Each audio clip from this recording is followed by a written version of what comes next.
Hare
संत जनाबाईंचा.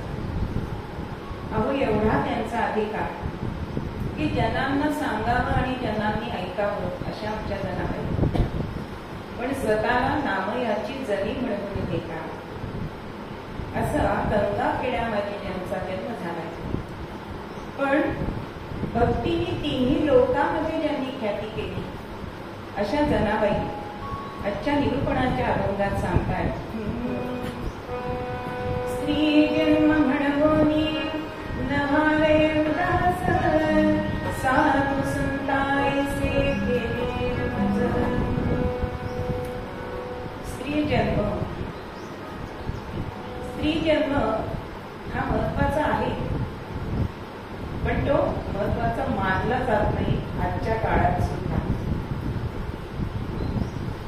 बघा, हॉस्पिटलमध्ये स्त्री प्रसूत होत असते, पण मुलगा झाला की ती दाई सुद्धा आनंदाने सांगायला येते मुलगा झाला, पण मुलगी झाली की ती मान खाली घालून सांगायला येते मुलगी झाली. वास्तविक पाहता स्त्री आहे म्हणून पुढचं जग चाललंय, म्हणून असं सांगितलेलं आहे. नारी निंदा मत करो, नारी निंदा मत करो, नारी नरकी खान. जिस खानी पैदा हुए, जिस खानी पैदा हुए, राम भीष्म हनुमान, बजो रे भैया राम गोविंद हरे, बजो रे भैया राम गोविंद हरे, बजो रे भैया राम गोविंद हरे. भगवंतांनी सुद्धा सांगितलंय की यत्र नार्यस्तु पूज्यन्ते रमन्ते तत्र देवता. जिथे स्त्रीला मान दिला जातो तिथे देवता सुद्धा रमतात. मग असं असलं तरी सुद्धा आज सुद्धा मुलीचं स्वागत होत नाही हे आपल्याला दिसतंय. आणि त्या काळामध्ये म्हणजे 12व्या शतकात जनाबाईंनी हा अभंग लिहून ठेवलाय. स्त्री जन्म म्हणवोनी नव्हावे उदास. मग आपण स्त्री जीवन जर बघितलं तर एखाद्या प्रेम सारखं तिला 4 कोण असतात. पहिला आहे मुलीचा कोण, दुसरा आहे बहिणीचा कोण, तिसरा आहे पत्नीचा कोण आणि चौथा आहे मातेचा कोण. आज आपण हे 4 कोण बघायचे. पहिला कोण आहे मुलीचा. अहो मुलगी झाली ना तर तिथे स्वागत होत नाही आपण बघतो, पण ती मुलगी काय सांगते आपल्या वडिलांना,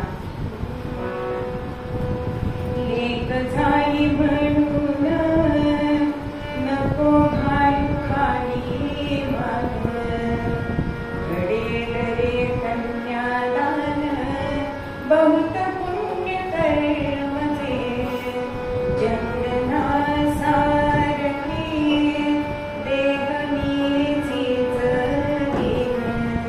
दोन्ही कुळ उद्धरीन, लेक तुमची म्हणेन.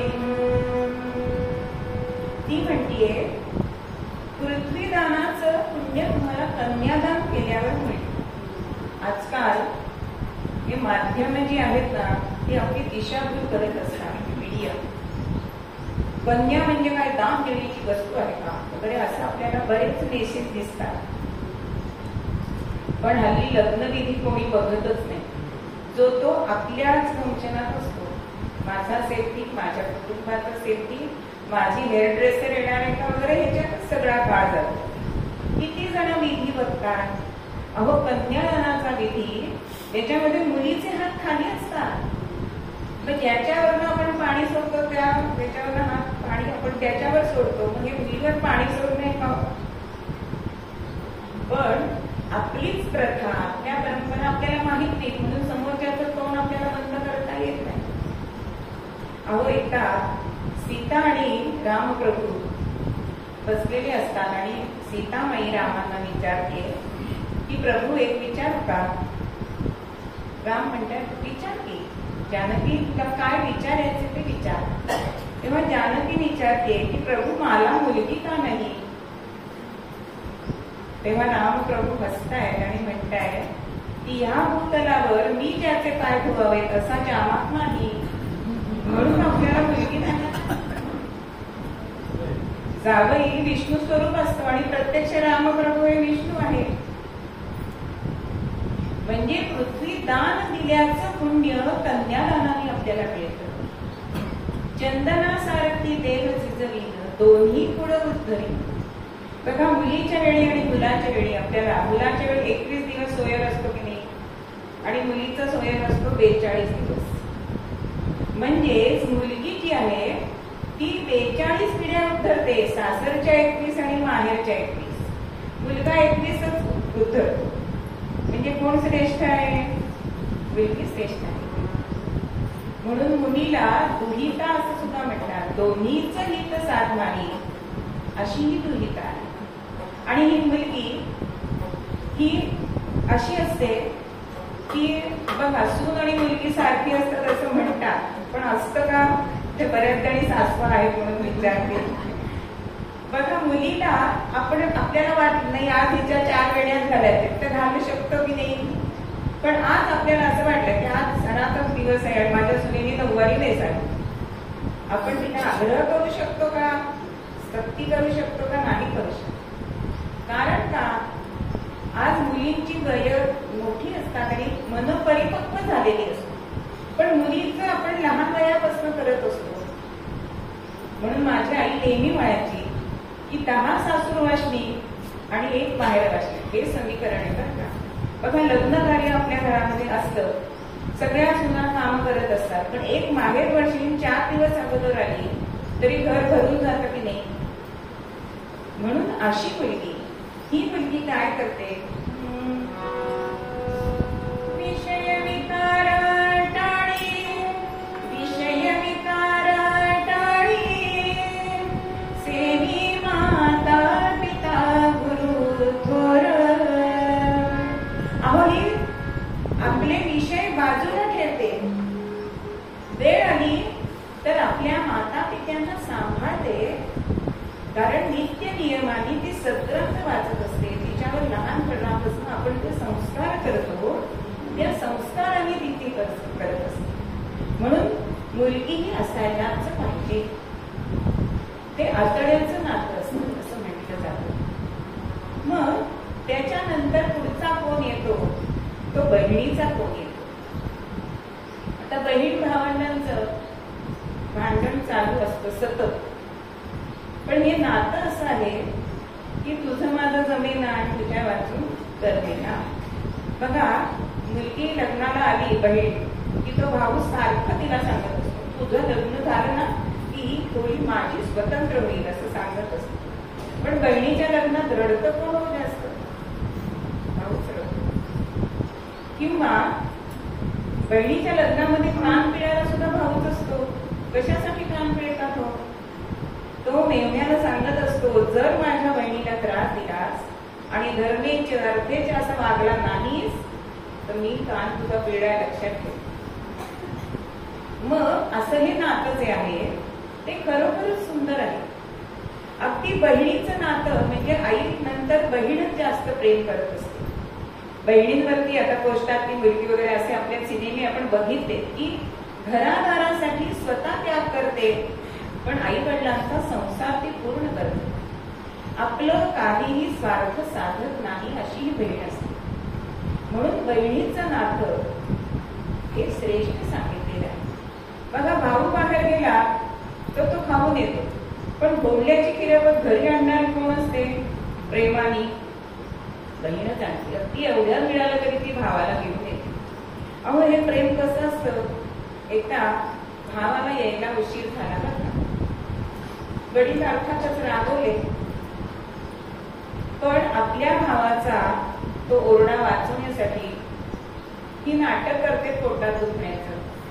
आता मुलीला पोटात दुखते म्हटल्यानंतर वडिलांना असं वाटलं, कारण वडिलांचं आपल्या मुलीवर अत्यंत प्रेम असतं.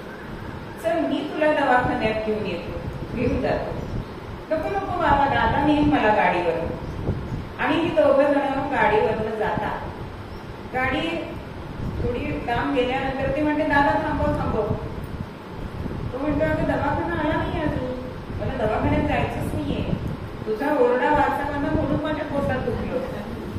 तो भाऊ काय म्हणतो, रक्षाबंधन जवळ आलंय ना, मला माहिती आहे तुला काहीतरी माझ्याकडनं उपळायचं असेल. असं जे नातं आहे ना, हे अत्यंत गोड नातं आहे. म्हणून ह्या नात्यासाठी आपल्याकडे दोन सण ठेवलेले आहेत बघा, एक भाऊबीज आणि एक रक्षाबंधन. म्हणून असं नातं बहिणी भावाचं असतं. हे सामान्य नातं झालं. पण सूर्याची जी दोन मुलं आहेत, यम आणि यमी, आता यमीचा विवाह झालाय आणि यमीला असं वाटायला लागलं की आपल्या भावाने आपल्याकडे यायला पाहिजे. पण सासरच्यांना कसं चालणार? अहो, यम येणं कोणाला आवडेल घरामध्ये? पण आपल्या बहिणीची इच्छा पूर्ण करण्यासाठी हा यम यमीकडे जातो आणि तो दिवस असतो भाऊबीजेचा. आणि म्हणून असं म्हटलं जातं की भाऊबीजेच्या दिवशी जर मृत्यू आला तो कितीही पापी असेल, दुराचारी असेल, तरी त्याला नरकात जागा मिळत नाही, कारण त्या दिवशी नरक बंद असतो. तो आपल्या बहिणीकडे गेलेला. मग हे झालं सख्या भावंडांचं नातं. पण मानलेली सुद्धा बहीण भाऊ असतात, कारण आजकाल अहो एक एकच अपत्य, नातीच आपली कमी होत जाते. तर मानलेलं नातं हे द्रौपदी आणि कृष्णासारखं असावं की नाही? कारण आपल्याला सर्व परिचित गाणं आहे,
संकटाला जो धावून येतो तो भाऊ, मग तो सख्खा असो नाही तर मानलेला असो. असा हा बहीण भावंडाचा नातं आहे. बघा, आपल्याला श्रावणी सोमवारचं शुक्रवारची कथा माहिती आहे की भाऊ गरीब बहीण आहे म्हणून तिला बोलवत नाही, पण ही बहीण योग्य वेळी आपल्या भावाला सुरवायला सुद्धा कमी करत नाही. बरं जेव्हा श्रीमंती आणि भावाने बोलवलंय तेव्हा त्या कहाणीत ती बहीण काय करते, एक लाडू घेते, ठुशीवर ठेवते, एक दुसरा मोदक घेते, बांगड्यांवर ठेवते. असं शेवटी भाऊ विचारतो, काय करतेस ताई तू? तेव्हा ती परखडपणे उत्तर देते की तू आज जिना देवाला बोलवलेस ना, तिला मी भरवते. माझं जेवण सहस्र भोजनामध्ये झालंय. म्हणजे भावाला योग्य वळणावर आणणारी सुद्धा बहीणच असते. म्हणून लग्न कार्यामध्ये वधूवरांपेक्षा करवलीचा मान का जास्त असतो? बहीण गाठ बांधायला बहीणच का लागते? अहो तेवढ्यासाठी. जर भावा आणि भावजयाचं जमत नसेल तर त्यांच्याकडे लक्ष देणं हे तिचं काम आहे. नुसतं भावाकडनं भाऊबीज घ्यायची नाहीये तिने. असं हे बहीण भावांचं नाव. पुढचा कोण येतोय? तो पत्नीचा. मग पत्नी कशी असावी? आपल्याकडे सांगून ठेवलेलं आहे. कार्येषु मंत्री करणेषु दासी भोज्येषु माता शयनेषु रंभा धर्मानुकूला क्षमया धरित्री भार्या च षाडंगवती बभूव. भगवान गोपाल कृष्ण महाराज की जय. भार्येमध्ये 6 गुण असायला पाहिजे. कार्येषु मंत्री. पतीला जसा राजाला मंत्री योग्य सल्ला देतो तसा सल्ला पत्नीने आलेल्या संकटात द्यायला पाहिजे. पण पतीने पण विचारलं पाहिजे. तिला तेवढ्या घरामध्ये मान असायला पाहिजे. कार्येषु मंत्री कसं असावं? तर नेहमी मला शिवराय आणि सईबाईंचं उदाहरण सांगावं असं वाटतं. ज्यावेळी शहाजी राजांना निजामानी कैदेत ठेवलं होतं आणि विचारलं होतं, बोल स्वराज्य हवंय का सौभाग्य हवंय? आता दोन्हीही तीर्थरूपच. दोन्ही राजांना हवे होते. ह्यातनं कसं पण पार पाडावं, हे संकट कसं निभावून न्यावं, या विचारात राजे असताना एकदा महालामध्ये 2 जण होते. एका नेजावरती बुद्धिबळाचा पट मांडलेला होता. सईबाई राजांना म्हणतायत, राजे या बुद्धिबळाच्या सोंग्यांमध्ये यादी आहेत, हत्ती आहेत, घोडे आहेत, उंट आहेत, वजीर आहे, राजा सुद्धा आहे. राजे म्हणतायत, मग काय म्हणायचे काय तुम्हाला? तेव्हा ती म्हणतेय, पण ह्याच्यात राणी कुठे दिसत नाही. तेव्हा राजे म्हणतायत, आहे ना राणी. कुठे राणी आहे? राजाच्या हृदयात आहे, असं राजे उत्तर देत आहेत. पण त्यावेळी सईबाई अशी एक चाल करतात आणि राजे असा डाव टाकावा असं सांगते. तेव्हा राजे म्हणतात, काय म्हणायचंय? शत्रूचा शत्रू तो आपला मित्र. म्हणून औरंगजेबाकडे आपण मदत मागतोय असं जर आपण भासवलं तर आबासाहेबांना ताबडतोब तो सोडेल. आणि तसंच झालं. म्हणून कार्येषु मंत्री करणेषु दासी. दुसरा गुण तिचा सांगितलाय की दासी जशी सेवा करते तसं पतीची सेवा तिने करावी. पूर्वीच्या बायका खरंच करत होत्या. ऑफिसला जाईपर्यंत त्याच्या भोवती भोवती भोवती भोवती करत होतो की मी पेन घेतलंय का, पाच घेतलंय. म्हणजे पूर्वी मालिका होती पेरूचा पापा, त्याच्यामध्ये एखादे भावती. म्हणजे पण आजकाल दोघंही कामात जातात, त्यामुळे आपल्याला हे दृश्य घरामध्ये दिसत नाही. पण करणेषु दासी. तिसरं सांगितलंय भोज्येषु माता. जसं आई आपल्या मुलाला जेवायला घालते, वाढते, तसं नवऱ्याला तिने जेवताना तो भाव तिच्या मनामध्ये असावा. पण आज आपल्याला हे दृश्य दिसत नाही. स्त्रिया मालिका बघत असतात, ठेवल्या टेबलावरती ह्या वाढून असं आपल्याला चित्र दिसतं. पण भोज्येषु माता असं जर पतीला वाढलं, कारण दिवसभराची चर्चा आपल्याला त्याच वेळी करता येते, सुखदुःखाच्या गोष्टी बोलता येतात, तो एक निवांत वेळ असतो. आणि पुरुषाच्या मनामध्ये जायचं असेल तर तो मार्ग पोटातून आहे असं सांगतो आपल्या आज्या पंज्या सांगायच्या. आणि ते खरंच आहे. पत्नी असेल. चौथा गुण सांगितलाय शयनेषु रम्या. त्या विषयावर जास्त बोलत नाही. त्यानंतर धर्मानुकूला, धर्माप्रमाणे वागणारी असावी. म्हणजे आपला पती कोणत्या मार्गाने पैसा मिळवतोय हे प्रत्येक पत्नीला कळलंच पाहिजे. तो मागे धर्म येतोय का टेकला धर्म येतोय याच्यावर तिचं लक्ष असायला पाहिजे. आणि क्षमया धरित्री, धरित्री जशी क्षमाशील आहे तशी पत्नी क्षमाशील असायला पाहिजे. म्हणजेच तिने योग्य तो निर्णय त्या त्या वेळी घेतला पाहिजे. क्षमया धरित्री याच्यावरती माधवराव पेशवे आणि रमाबाईंचं एक उदाहरण नेहमी सांगितलं जातं. माधवराव स्वारीवर गेलेले असतानाची घडलेली गोष्ट. आणि रमाबाई स्नान करून आले आणि तिथला एक जो पहारेकरी होता, रमाबाईंचं रूप अत्यंत सुंदर होतं आणि त्याच्या मनामध्ये जी भावना आली तर त्याने त्यांना स्पर्श केला. आता हे रमाबाईंनी बघितलं पण त्यावेळी त्या बोलल्या नाही. तर जेव्हा माधवराव आले तेव्हा त्यांनी ती गोष्ट तिखट पीठ लावून सांगितली नाही. त्यांनी जो दृष्टिकोन ठेवला तो महत्वाचा, की पेशवे आणि त्यांची पत्नी म्हणजे रयतेचे माता पिताच आहेत. मग तिने माधवरावांना त्यांनी काय सांगितलं की ह्या जो आपला पहारेकरी आहे तुम्ही त्याला इथे ठेवू नका, तुम्ही त्याला सैन्यात घ्या. माधवराव म्हणतात का बरं? तेव्हा त्या म्हणाल्या की जो मला हात लावायचं धाडस करतो म्हणजे तो नक्कीच पराक्रमी आहे, तर तुम्ही त्याला सैन्यामध्ये घ्या. म्हणजे त्या पहारेकऱ्याला क्षमा करून आणि तो मला आई म्हणून त्यांनी स्पर्श केलाय हा दृष्टिकोन त्यांनी ठेवला.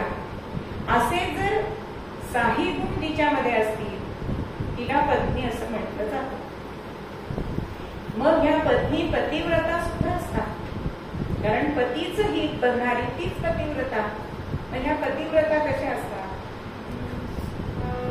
पतिव्रताया वंद्यजहात्रिका, पतिव्रताया वंद्यजहासी, प्राकतयांचा सुरमुनियासी, पतिव्रताया वंद्यजहासी, प्राकतयांचा सुरमुनियासी, गुण देती दरिशापासी, गुण देती दरिशापासी, भस्मरूप करिती, पतिव्रताया वंद्यजहासी, प्राकतयांचा सुरमुनियासी, पतिव्रताया वंद्यजहासी, प्राकतयांचा सुरमुनियासी.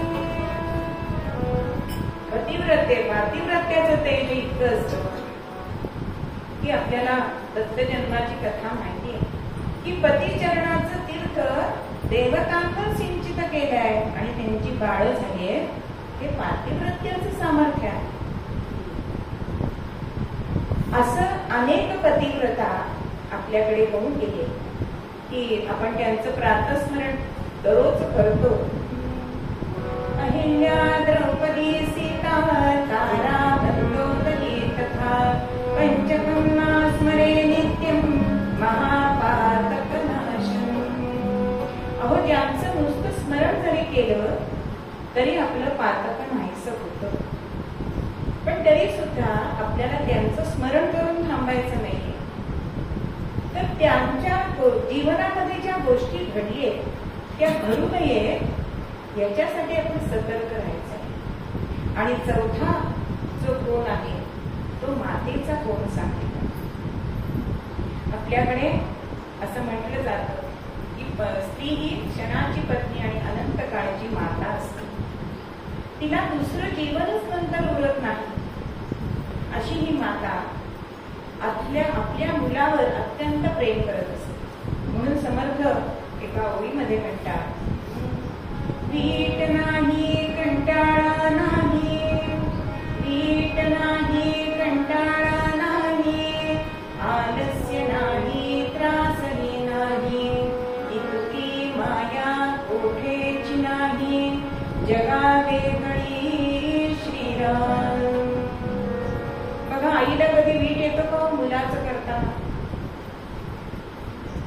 कितीही त्रास झाला तरी ती आपल्या मुलाचं करत असते.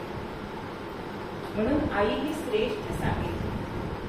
म्हणून संन्यासांनी कोणाला नमस्कार करायचा नाही, पण संन्यासांनी मातेला नमस्कार करावा असं सांगितलेलं आहे. कारण माता ही इतकी श्रेष्ठ सांगितली. सतत तिचं मन हे रुंजी घालत असतं ते आपल्या पिलाजवळ. म्हणून घाल हिंडते आकाशी चित्त तिचे पिलापाशी, अशी मातेची अवस्था असते.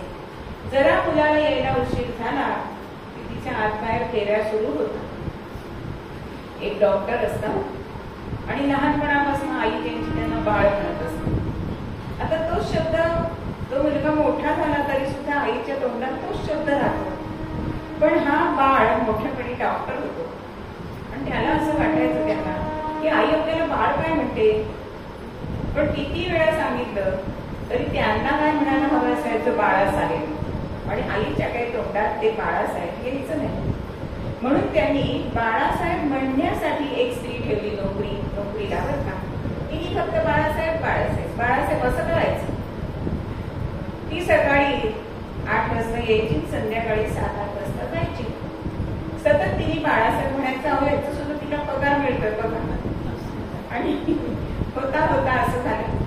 एक दिवस ऑपरेशन आलं, इमर्जन्सी आली आणि या डॉक्टरांना यायला उशीर झाला. आता नेहमी 7-7:30 ला येणारे हे डॉक्टर आज 8 वाजून गेले तरी आले नाही. या बाईची जी नोकरीदार जेवली होती बाळासाहेब म्हणण्यासाठी, तिचं चित्त तिच्या मुलांपाशी, तिचं आत बाहेर. बहिणीसाहेब ती जाऊ का घरी, अजून काही बाळासाहेब आले नाही. असं होता होता शेवटी डॉक्टरांच्या आईने सांगितलं, जा तुम्ही घरी, आता 8:15 व्हायला आले, तुम्ही घरी जा. 8:15 झाले तरी डॉक्टर आले नाही. होता होता 8:30 झाले, 8:45 झाले. आता त्यांच्या पत्नीने आणि मुलाने जेवून घेतलं. किती उशीर होईल माहिती नाही. आणि होता होता 12 वाजले. 12 वाजता हे डॉक्टर घरी आले. आणि त्यावेळेला पत्नी झोपलेली होती, मुलं आपापल्या खोलीत झोपलेली होती. आणि त्यावेळी लॅबची सोय नव्हती, विद्या घेऊन जाता येत नसत. आईने दार उघडलाय आणि पहिला शब्द बोललीये, बाळ दमलाच करेल. आणि तेव्हा बाळ आणि बाळासाहेब याच्यातला फरक त्या डॉक्टरांना कळला. म्हणजे आईचं महत्व किती आहे हे आपल्याला कळतं. म्हणून आई होणं हे अत्यंत सुखद आहे. पण ह्याचा आजच्या पिढीला हे नकोसं झालंय. अहो पुत्री मांजरी पाळतात पण आपली मुलं नको आहेत अशी अवस्था आज समाजामध्ये आली. हे आपल्याला दूर करायला पाहिजे. कारण आईचं मन कसं असतं, देव जरी मज देव जरी मज कधी भेटला माग हवे ते माग म्हणाला, माग हवे ते माग म्हणाला. म्हणेन प्रभू रे माझे सारे, म्हणेन प्रभू रे माझे सारे. जीवन देई बाळाला देव जरी मज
ज्यांनी शिवरायांना घडवलं आणि शिवशाही निर्माण केली. आता हे आपण जे सगळे कोण बघितले ते सगळे आदर्श आहेत बरं का. म्हणजे मुलींमध्ये आदर्श सुकन्या, नंतर ते शर्मिष्ठा आहे की आपल्या वडिलांच्यासाठी आपलं सगळं जीवन अर्पित करणारी. बहिणींमध्ये आपण बघितलं की मुक्ताबाई, द्रौपदी. पत्नींमध्ये अनेक पतिव्रता, आपण 5 पतिव्रतांचा श्लोक बघितला. मातेमध्ये सुद्धा राजमाता जिजाऊ बघितलं. पण सामान्य स्त्रीने कसं वागायचंय असं थोडस आपल्याला प्रश्न पडेल. तर सामान्य स्त्रीने हे वागायचंय ते म्हणजे आई आणि सासू या 2 भूमिका सध्या महत्वाच्या सांगितलेल्या आहेत. मग परवाच मी एक व्हिडिओ बघितला, त्याच्यामध्ये ती मुलगी नवऱ्याशी भांडून आलेली असते आणि आता मी घरी परत जाणार नाही असं सांगते. तिला आई शांत करते आणि म्हणते की तुझं भावाशी भांडण होत नाही का? होतं. बहिणांशी मतभेद होत नाही का? होतात. माझ्याशी मतभेद होतात का? होतात. मग नवऱ्याशी झाले म्हणून जायचंच नाही असं कसं म्हणतेस? अशा आया आता निर्माण व्हायला हवी. पण जरा मुलीने फोन केला, तू निघून ये ताबडतोब इकडे. एवढं मुलीच्या संसारामध्ये लक्ष घालायचं नाहीये. अहो, मुलीचा संसार म्हणजे कोराकागद सिनेमा होतो. मग म्हणून घटस्फोटाचं प्रमाण का वाढलंय? नको म्हणजे ते फोन कधी कधी नसलेलं बरं वाटतं असं वाटायला लागतं. म्हणून आईनी जेवढ्याच तेवढं, मग त्यासाठी नवऱ्याला सुद्धा तिने आवर घालायला पाहिजे की जरा तिला प्रॉब्लेम सोडवू दे. हा सल्ला आता पतीला द्यायला वेळ आलेली. आणि सासूनी कसं वागायचंय आपण बघतो की प्रत्येक सासूला अशी भीती वाटत असते की आता माझा मुलगा माझ्या हातातून जाणार, माझी सत्ता माझ्या घरा हातातून जाणार. पण असं नसतं. मग सासूनी कसं वागायचंय? सासूपणा टाकोनी जाण, नित्य करावे मार्गदर्शन, कमलपत्रा परी अनित राहून, ईश चिंतन करावे. आपण सासू नाही होत. जो त्रास आपल्याला पूर्वीच्या काळी होतं, मला त्रास माझ्या सासूने दिला म्हणून मी माझ्या सुनेला देईल, पण हा आता दृष्टिकोन बदललाय. पण सासूपणा टाकून जाणं. अहो, मुलींना नवीन संसारामध्ये काही काही गोष्टी कराव्याशा वाटतात. मग त्या त्यांना करू द्यायला पाहिजेत की नाही? एक माझी मैत्रीण आणि जरा शाळेमध्ये आली आणि जरा उदासच वाटली. म्हटलं काय झालं आज? काय नाही का म्हणे, यांचा आज वाढदिवस आहे. मग वाढदिवस आहे तर तू अशी का? काय सांगू तुला, माझ्या सासूबाईंनी मी ह्यांचे सगळे आवडीचे पदार्थ आज करणार होते, पण मी उठायच्या आधी मी सगळं करून टाकलं. म्हणजेच जरा त्यांना सुद्धा एकांत मिळाला पाहिजे, त्यांच्या आवडीनिमित्त त्यांना जपता आल्या पाहिजे. कारण आता जर आपण करू दिलं नाही तर आपल्याला जेव्हा त्यांनी करावं असं वाटतं ना, त्यावेळी ते करत नाही. हे सूत्र प्रत्येकाने लक्षात ठेवायला पाहिजे. हल्ली सासूबाईंनी एक मंत्र म्हणायचा आहे, बरं बरं का सासूबाई, आम्ही आज बाहेरच जेवू देणार आहोत. बरं. सिनेमाला जाऊ देणार आहोत. बरं. अहो, म्हणजे घरातलं वातावरण एकदम छान. हा अगदी गुपित मंत्र मी तुम्हाला सांगते. माझ्या घरी असं वातावरण नाहीये, पण म्हणजेच कमलपत्राप्रमाणे आले. अहो, वानप्रस्थ म्हणजे काय अगदी वनामध्ये जाऊन राहायला पाहिजे असं नाही. घरात सुद्धा तुम्ही वानप्रस्थ घेऊ शकता. मध्ये मध्ये लुडबुड न करता. अहो, त्यांच्या शाळांच्या वेळा आहेत ना, मग नंतर आपण आंघोळ केली, कुठे बिघडतंय? या छोट्या छोट्या गोष्टी आहेत. पण माझी 7ची आंघोळाची वेळ आणि त्यांची शाळेत जायची, मग होणार ना खडाजंगी होणार. तिच्या कामात लुडबुड करायची नाहीये, पण तिला मदत हवी असं वाटल्यानंतर तिने न सांगता आपण तिला मदत केली की हा सुखाचा मंत्र आहे. म्हणून स्त्रीनी कसं वागायचंय तर असं जर आपल्याला वागलं तर जनाबाई जसं म्हणतात की स्त्री स्त्री जन्म म्हणून न व्हावे उदास. आज प्रत्येक क्षेत्रामध्ये स्त्रिया पुढे आहेत, आपल्याला दिसतं. कुठेही तर बघा, भागवत कथा आहे का, स्त्रिया 200 आणि पुरुष 50. आता सुद्धा स्त्रियांची संख्या जास्त आहे. कुठेही कुठल्याही क्षेत्रात तुम्ही जा, स्त्री पुढेच आहे. अगदी रामायण कालामध्ये सुद्धा की ज्यावेळी विश्वामित्रांना दक्ष कन्यांनी 2 कन्यांनी त्यांना 100 अस्त्र बनवून दिलेली होती, म्हणजे स्त्री मागे आहे का? पण स्त्री ही अबला नाहीये, ती सबलाच आहे. आणि ती जर एकटी उभी राहिली तर सगळ्याला व्यवस्थित ती मार्गदर्शन करू शकते. कारण अनेक गुण तिच्यामध्ये भगवंताने दिलेले आहेत. जन्मजात सहनशीलता आहे. पुरुष एवढा सहनशील नसतो, पण स्त्री सहनशील असते. संकटांना सामोरं जायची ताकद स्त्रीमध्ये आहे. मग असं असून सुद्धा आपण का उदास व्हायचं?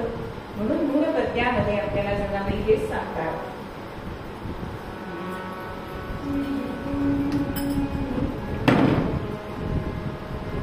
स्त्री जन्म म्हण बोली नमावे उदास. स्त्री जन्म म्हण बोली नमावे उदास. साधू संताई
शताब्दी वर्ष आहे जन्म.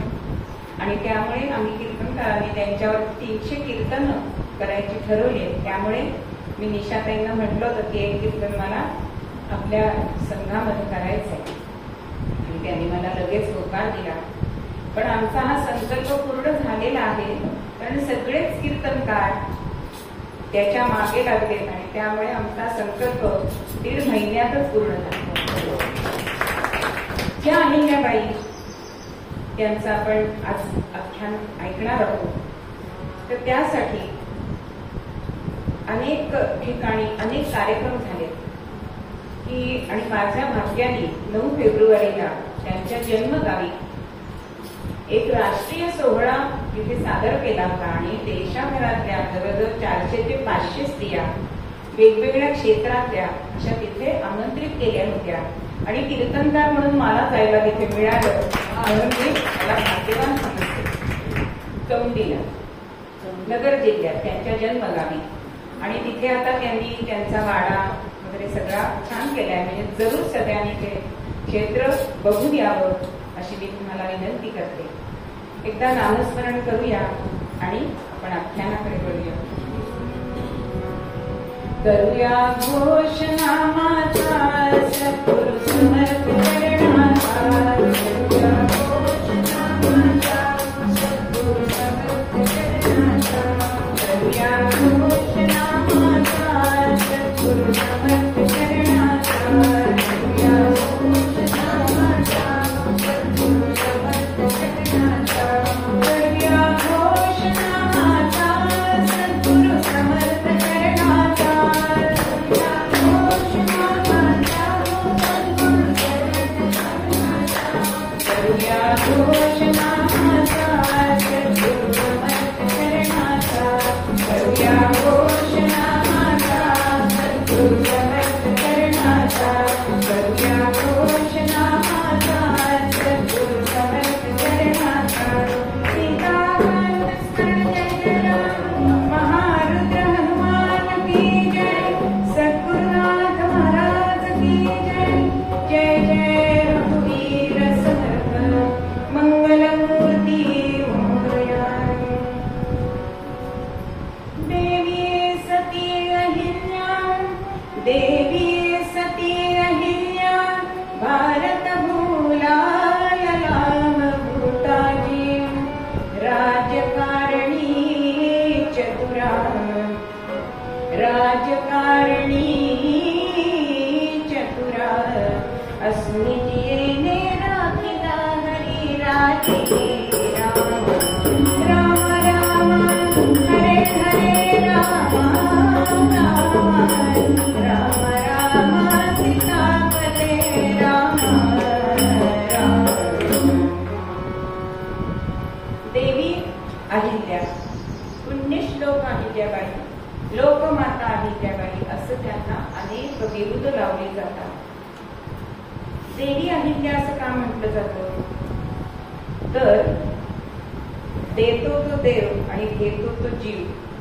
अहो, त्यांनी आपल्या आयुष्यभरात सगळ्यांना दिलंच आहे, म्हणून त्यांना देवी असं संबोधन लावलं जातं.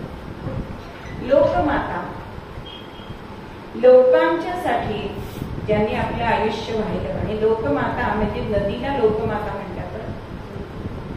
मग नदी जसा भेदभाव करत नाही, तसं अहिल्याबाईंनी आपल्या आयुष्यभरात कधीही भेदभाव केला नाही. म्हणून नदीसारखं वाहत असं त्यांचं जीवन आहे, म्हणून त्यांना लोकमाता असं म्हटलं जातं. आणि पुण्यश्लोक असं सुद्धा त्यांना म्हटलं जातं.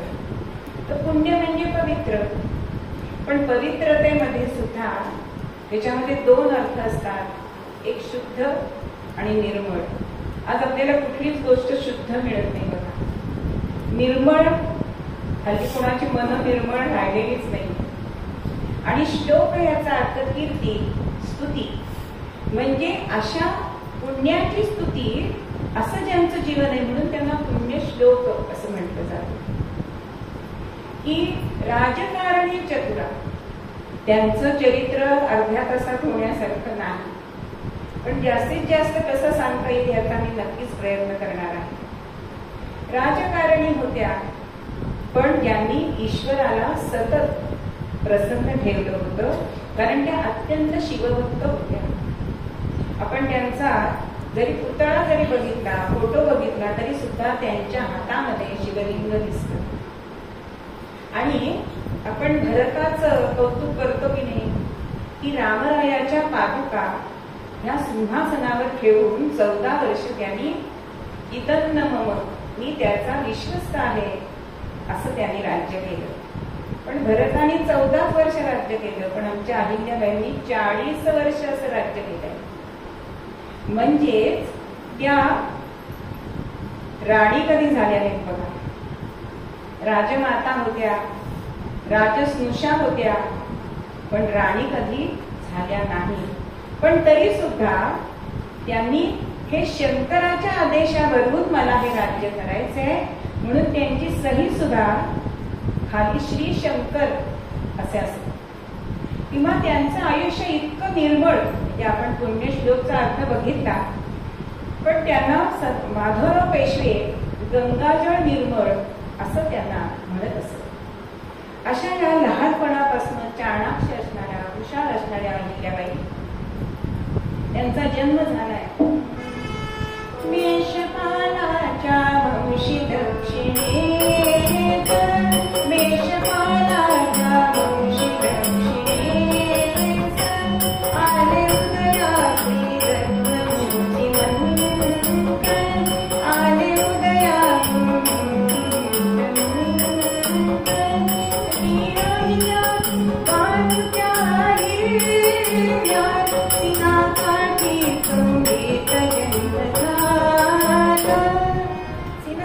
संगीत नावाचं गाव अत्यंत लहान खेड आहे, पण आज त्या खेड्याचं मोठं असं रूप आपल्याला तिथे दिसतं.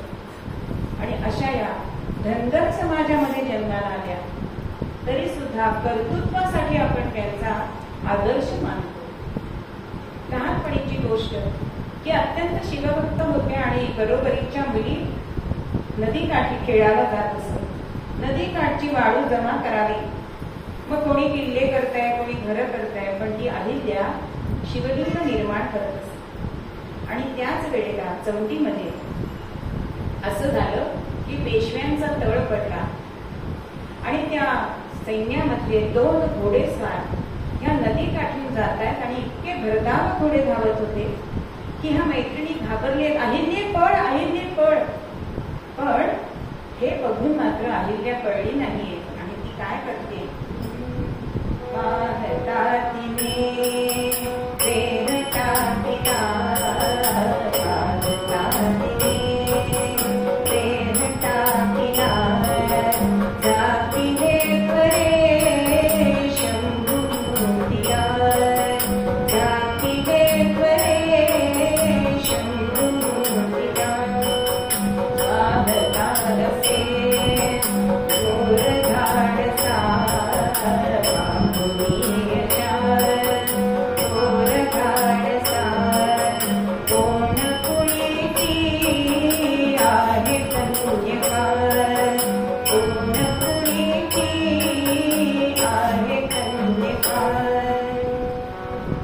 घोडेस्वार उलट फिरले.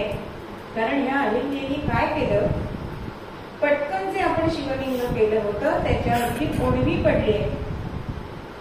म्हणून हे दोन्ही घोडेस्वार मागे आले आणि तिला विचारतायत, बाळ तुला भीती नाही वाटली? तुझ्या सगळ्या मैत्रिणी पळून गेल्या, तू का नाही गेलीस? बाणेदारपणे अहिल्या उत्तर देते की माझ्या आईने असं मला शिकवलंय की जे आपण निर्माण करतो त्याचं संरक्षण करणं हे आपलं काम. मग हे शिवलिंग जर मी घडवलंय तर त्याचं संरक्षण करण्यासाठी मी माझा देह त्याच्यावर ओढवा टाकला. असं हे बाणेदार उत्तर ऐकून त्यातला एक तेजस्वी सरदार दुसऱ्या सरदाराला म्हणतोय, मल्हारबा सून करून घ्या खंडेरावासाठी. आता गरीबातली ही सून कशी घ्यायची, कारण त्यांच्याकडे पूर्ण माळवा प्रांत होता. असे मल्हारबा होळकर आणि श्रीमंत बाजीराव पेशवे हे 2 सरदार ते होते. पण बाजीराव त्यांना म्हणताय की तुला एवढंच म्हणायचं ना, मी लग्न लावून देतो.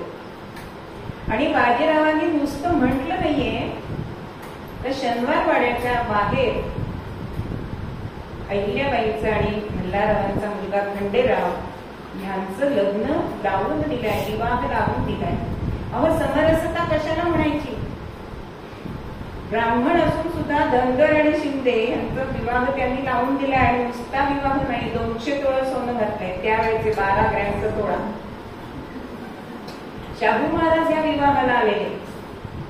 असं दणक्यात विवाह झालाय आणि ही इंदूरला आली, गृहप्रवेश झाला. आपण पूर्वरंगात जसं बघितलं की सासूपणा टाकून जाणं, करावे नित्य मार्गदर्शन, तसं गौतमीबाईंनी म्हणजे त्यांच्या सासूबाईंनी त्यांना उपदेश केलाय की बाळ अहिल्या तू आता घरात प्रवेश केलायस, पण तुझ्या डोक्यावरचा पदर आहे ना तो कधी ढळू देऊ नकोस. आज पदरच नाहीये, जीन मध्ये असतात आया, ओढण्या सुद्धा केलेल्या आहेत. पण त्यातलं सार काय आहे हे तर आपण घेऊ शकतो की आपलं शील वाचव, हा त्याच्या मागचा अर्थ आहे. त्यानंतर पदरावरूनच त्यांनी 4-5 उपदेश केले की कधी कोणापुढे पदर पसरू नकोस. तू जनतेची राज्यकर्ती होणार आहेस. त्यांचे अपराध पदरात. त्यानंतर तू कधी पदराची माया त्यांची कमी करू नकोस असा उपदेश या गौतमीबाईंनी केलाय. म्हणजे वडिलांकडे शिक्षण झालंच, पण सासऱ्यांनी सुद्धा आपल्या सुनेसाठी मुद्दाम शिक्षक आपल्या वाड्यामध्ये बोलवले. त्यांना शास्त्र जाणून दिलंय, शस्त्र जाणून दिलंय. म्हणून शास्त्र जाणिले शस्त्र चालवी, शास्त्र जाणिले शस्त्र चालवी, राज्य करते झाली. शास्त्र जाणिले शस्त्र चालवी, राज्य करते झाली. ऐकून माता पिता गुरु धन्य झाले. साधूजी राजा रामोजी.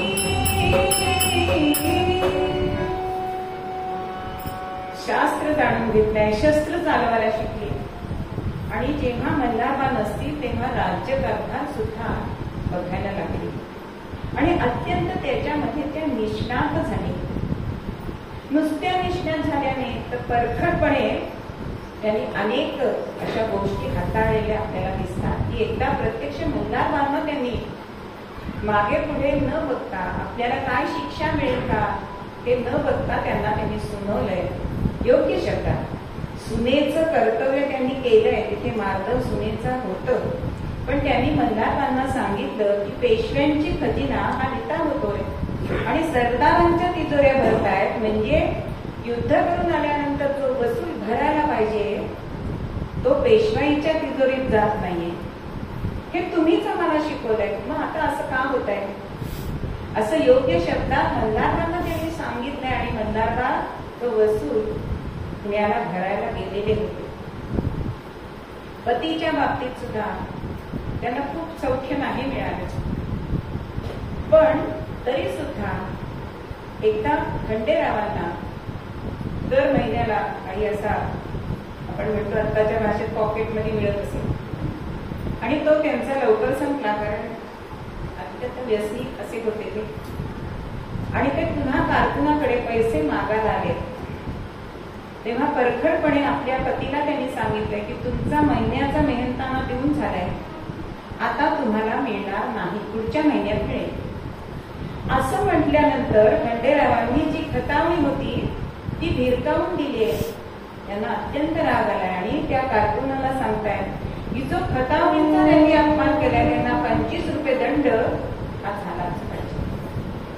म्हणजे अशा प्रत्येक ठिकाणी त्यांचं कर्तृत्व आणि सजगता ही आपल्याला दिसते. अगदी 30व्या वर्षी वैधव्याची कुऱ्हाड पडली. कुंभारीच्या किल्ल्याच्या युद्धाच्या वेळी तोफेचा गोळा लागला आणि खंडेरावांना मृत्यू आला. आणि त्यावेळेच्या जगरहाटीप्रमाणे त्या सती निघाल्या. आणि हे जेव्हा मल्हारबांना कळलं तेव्हा ते तिला समजूत घालण्यासाठी आले. थांबवा तयारी पतीच्या सहगमनाची, थांबवा तयारी पतीच्या सहगमनाची. तू ऐकले विनती म्हाताऱ्याची, तू ऐकले विनती म्हाताऱ्याची. तू बुद्धिमान धीर आणि बुद्धिमान धीर आणि गंभीर, तेजस्वी तुझी आहे अति चतुर. तुझ आण असे ममकारांची, तू ऐकली विनती म्हाताऱ्याची. ते सांगतायत की तुला मी राज्यकारभार शिकवलाय, दाखले देत आहेत की अगं बाळाला कोण सांभाळणार. राजमाता जिजाऊ आपल्या बाळासाठी थांबल्या होत्या की संभाजींची सुद्धा पत्नी आपल्या बाळासाठी थांबली. तुला मी सगळा राज्याचा कारभार शिकवलाय. मी खंडू आणि तू वेगळे मानतच नव्हतो, म्हणून मी आता काय मानतोय? गेली ती अहिल्या, उरली मूर्त सुताची. तू अतिशय धीर गंभीर चातुर्य अशी आहेस. तू माझं आई, तू जाऊ नकोस. आणि म्हणून अहिल्याबाईंनी सतीची वस्त्र आपली काढून टाकलेली आहे. म्हणजे सती गेल्या नाही, पण त्यांनी महासतीचं व्रत जन्मभर आचरणात आणले. अहो फक्त देहदिना नाही, पण आजन्म मरेपर्यंत त्यांनी देह जगेल एवढंच अन्नभक्षण केलं.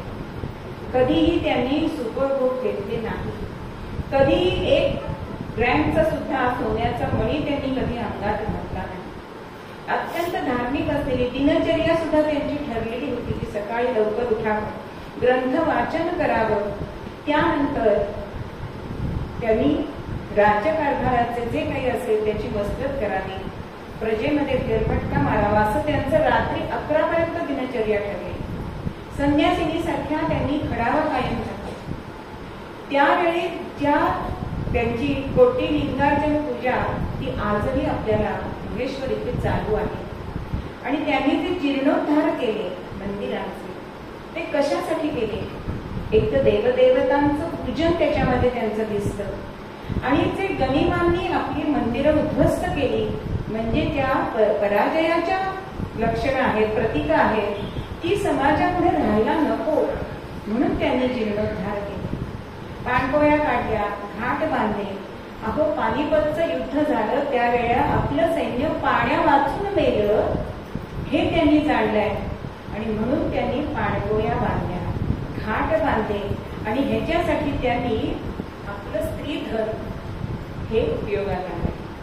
16 कोटी स्त्रीधन होतं त्यांच्याकडे आणि ते सगळं त्यांनी इथे बांधलंय, ते बांधण्यासाठी दिलंय. पण इकडे इतकं वैराग्य, पण राज्यकारभार करताना तिथे कोणाला 1 पै सुद्धा जास्त दिलेली नाही. म्हणजे जसा भुजंग संपत्तीच्या भोवती असतो त्याप्रमाणे त्यांनी राज्याची दौलतीची त्यांनी निगा राखलेली दिसते. अतिशय म्हणजे त्यांनी धर्मपरायण किती होत्या की त्यांनी नुसते जीर्णोद्धार करून त्या थांबल्या नाहीयेत. काशी विश्वेश्वराचा जेव्हा जीर्णोद्धार केला आणि रामेश्वराचा जेव्हा जीर्णोद्धार झाला, तेव्हा आजही काही विशिष्ट दिवशी काशीची गंगा रामेश्वराला आजही येते. इतकं त्यांचं नियोजन आपल्याला दिसतं. म्हणजे कुठल्याही ठिकाणी आपण बघितलं की त्यांचं आपल्याला कर्तृत्वच दिसतं. ज्या वेळेला त्यांच्या यजमानांचं श्राद्ध होतं आणि त्यांना 2-3 यवन अशा सवती होत्या, तर त्यांनी सांगितलं त्यांना सुद्धा पाणी द्यायला पाहिजे कारण त्या सती गेले. पण गुरुजी म्हणाले नाही देता येणार. तेव्हा त्यांनी श्राद्धविधी थांबवला की 2 पळ्या त्यांना जर पाणी देता येत नसेल तर हा श्राद्धविधी नाही केला तरी चालेल. मी धर्माला मानते पण मी धर्मांध नाहीये.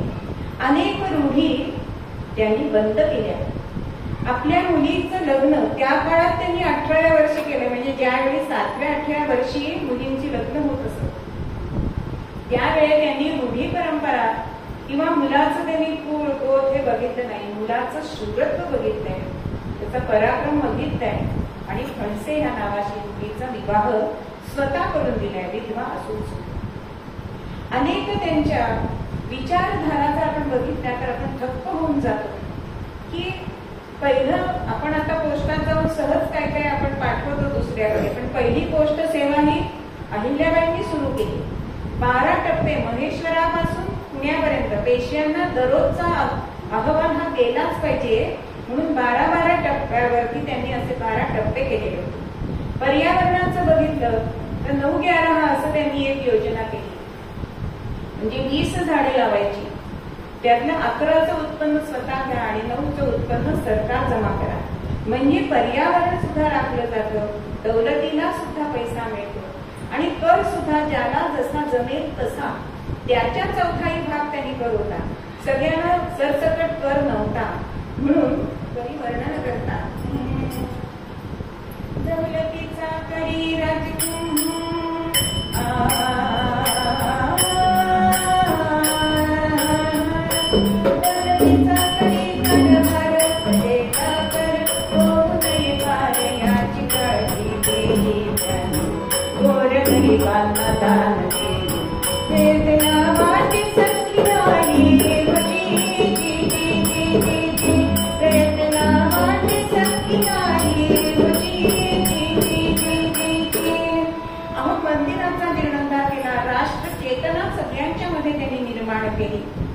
आज आपल्या गावापुरते आपले सगळे नगरसेवक बघत असतात, पुढचा रस्ता आमचा नाही. पण अहिल्याबाईंनी असं केलं नाही. केदारेश्वरापासून आपण जरी आपण ट्रिपला गेलो तरी त्यांनी केलेली कामं आज आपण बघतो. इतकी 300 वर्ष जवळजवळ झाली, पण एक चिरा पडलाय का? आज बांधकाम सुरू असताना आगी लागतायत, मजले पडतायत. म्हणजे काम सुद्धा कसं असावं हे सुद्धा आपल्याला त्यांच्याकडनं बघता येतं. अनेक गोष्टी आहेत की अनंत बंधींसारखा शाहीर त्यांना ईश्वर परायणतेकडे त्यांनी वळवलं. एक कवी त्यांच्यावर असं मोठं बाळ लिहून आलेला होता, पण ते त्यांनी न वाचताच नर्मदेमध्ये सोडून दिलंय आणि सांगितलंय की सत्ताधाऱ्यांची तुम्ही स्तुती करू नका, कारण आपल्याला सांगितलेलं आहे की स्तुती करावी परमेशाची, व्यर्थ न करावी नराची. म्हणजे हे त्यांनी म्हणजे अत्यंत प्रसिद्धी परांमुख असणाऱ्या अशा अहिल्याबाई की किती त्यांचं वर्णन करावं, पण तरी सुद्धा त्यांनी आपल्या प्रत्येक नात्यामध्ये आपल्याला जे आपण पूर्वरंगामध्ये स्त्रीचे कोण बघितले त्या कोणामध्ये त्या अति चपखल बसतात. कारण स्वतः दुःखिता असून सुद्धा, म्हणून श्लोकामध्ये असं वर्णन केलंय, जिने संतती मानिनी स्वप्रजेला, जिने सौख्य सोयी दिल्या भारताला, जरी दुःखिता सौख्य देई तुझ्याला, नमस्कार माझा अहिल्या सतीला, देवी अहिल्या माता की जय. कीर्ती रूपे मागे उरावे असे समर्थ सांगतात. आज 300 वर्ष झाली तरी त्यांचं गुणगान आपण का गातो? कारण कीर्ती कशी असते आणि प्रसिद्धी कशी असते. प्रसिद्धी आपल्याला करावी लागते, पण कीर्ती होते आणि कीर्ती पंख नसताना सुद्धा उडत उडत जाते. अशी अहिल्याबाईंची कीर्ती आहे. म्हणून आपल्याला जरी स्त्री जन्म आला असला तरी सुद्धा उदास होऊ नका. आपल्याला त्यांच्या एवढं काम नाही करता आलं तरी थोडं तर काम आपण करू शकतो. त्या दिशेने आपण 2 पावलं चालू शकतो. हेच आपल्याला मूळ पद्यामध्ये जगावे सांगतात. स्त्री जन्म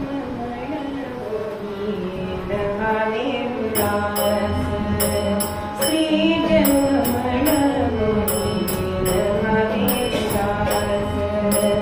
साधु संताई से केले मज, साधु संताई से केले मज, श्री जन्मण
आभार मानते, एक मागणं मागते आणि मग आपण आरती घेऊया. एक मागणी मागाया आलेला रे बंदला, श्री भगवंता रे बंदला, श्री भगवंता नाम तुझे स्मरण्याला, शांती देई चित्ताला,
सर्व